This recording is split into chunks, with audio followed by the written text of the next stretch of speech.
All right, let's talk about a feature that can seriously level up your testing game. TestNG parameterization. We're going to dig into how you can make your tests way more flexible and powerful.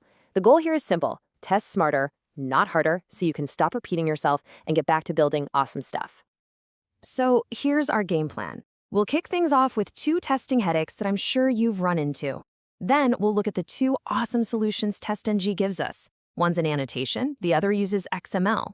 And you'll want to stick around because that leads us right into the magic of parallel testing. We'll wrap it all up by figuring out which tool is right for which job. Let's dive in. Okay, let's get real for a second. If you've spent any time writing automated tests, I'm willing to bet you've hit at least one of these super frustrating, time-sucking problems. I mean, think about it. You've got that login form, right? And a list of 50, maybe 100 different username and password combos to check.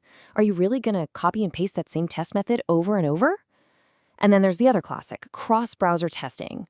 You need to know your app works perfectly on Chrome, Edge, and Firefox. Running your entire test suite 3 separate times? Come on, nobody has time for that.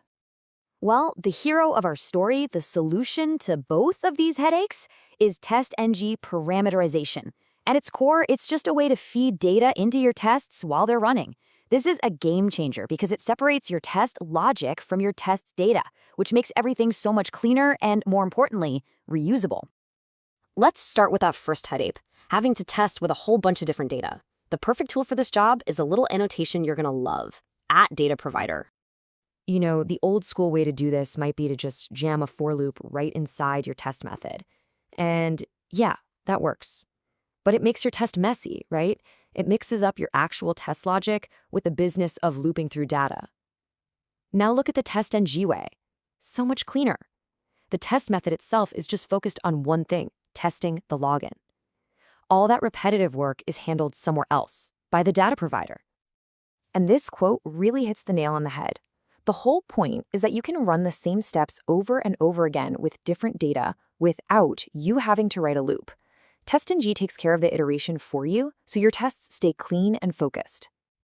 So, how do you actually use it? It's basically a simple 3-step dance. First, you create a regular method whose only job is to get your test data ready and return it. Second, you pop the @DataProvider annotation right on top and give it a unique name. And finally, in your test, you just use the data provider attribute to point to that name. That's it. They're connected. Okay, so this magic sounds great, but how does it actually work under the hood? Let's take a quick look at the details. A data provider method has a few ground rules. The big one is that it has to return a 2-dimensional object array. The easiest way to think about this is like a mini spreadsheet. Each row in the array is one complete run of your test. We use object JJ because it's super flexible. You can stuff anything in there. Strings, integers, whatever you need. The name is, of course, the critical piece that links it to your @test. Oh, and here's a pro tip for you. The indices attribute is a lifesaver. It lets you tell TestNG to only run specific rows, which is amazing for debugging a single failing case. All right, problem number 1, solved. But what about that second headache? Running the same tests across different environments, like multiple browsers. For that, we're going to step out of our Java code and into TestNG's XML configuration file. Inside your testng.xml file, you can set up parameters with this super simple tag. You give it a name, in this case, browser, and a value, like Chrome. The really powerful idea here is that you are now controlling your test from outside your code. Then, you just hop back into your Java code, and you use the @parameters annotation, usually on a setup method. You tell it which parameter you're looking for by name, and voila! TestNG grabs the value from the XML and passes it right into your method as an argument. It's such a clean way to manage your environment configuration. And this is where it all comes together and gets really, really cool. Because once you're passing parameters with XML, you've just unlocked one of TestNG's absolute killer features, parallel testing. So first, let's look at the slow way. In your XML file, you can set up these different test blocks. The first block might run all your tests using the Chrome parameter.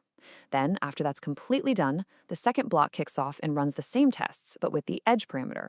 It works, for sure, but it's sequential. It can take a long, long time. So how do we speed this up? How do we run them all at once? This is the magic part. You go to the top-level suite tag, and you add one little attribute, parallel equals tests.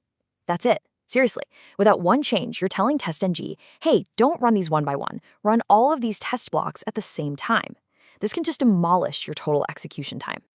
Now, when you go parallel, you also have to specify the thread count. This just tells TestNG how many tests it's allowed to run at the exact same moment.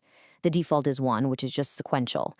Usually, a number between 2 and 5 is the sweet spot. Be careful, though. If you set it way too high, you can actually slow things down by overloading your system, which can make your tests flaky. But when you find that perfect number, you'll see your test runs finish dramatically faster. Whew, okay. So we've looked at 2 really powerful ways to parameterize tests. Let's just do a quick final comparison to make it absolutely crystal clear when to use which one. It really all boils down to this. These are 2 different tools for 2 very different jobs. If your goal is to run one single test against many different sets of data, like that login test with 100 users, you want @DataProvider. But if your goal is to run your entire test suite on multiple different environments, like Chrome, Edge, and Firefox, you're going to use XML parameters. It's not about which is better. It's about picking the right tool for the task at hand. And there you have it. You now have the power to separate your data from your logic and to run your tests on any environment you want, even all at the same time. So that just leaves one final question for you to chew on. Now that you have these testing superpowers, what's the smartest, most important thing you're going to test first?